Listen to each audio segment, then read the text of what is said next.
ठाणे जिल्ह्यात गृहमतदान आणि टपाली मतदानाद्वारे आत्तापर्यंत 4,838 नागरिकांनी मतदानाचा हक्क बजावलाय.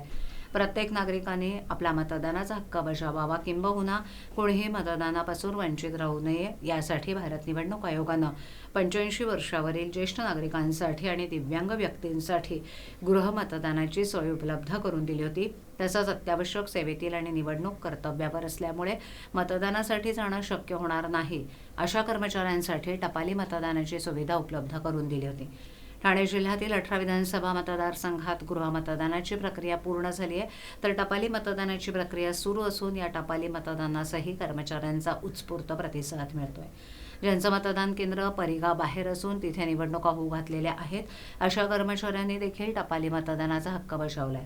तसंच प्रत्यक्ष मतदान प्रक्रियेत असलेल्या आणि निवडणुकीच्या दिवशी कर्तव्यावर असणाऱ्या कर्मचाऱ्यांनी देखील आपला मतदानाचा हक्क बजावलाय.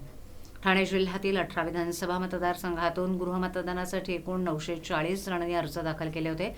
यात 85 वर्षावरील मतदारांचा तसंच दिव्यांग मतदारांचा समावेश होता. यापैकी एकूण 895 जणांनी गृहमतदानाद्वारे मतदान करून आपलं मत नोंदवलं.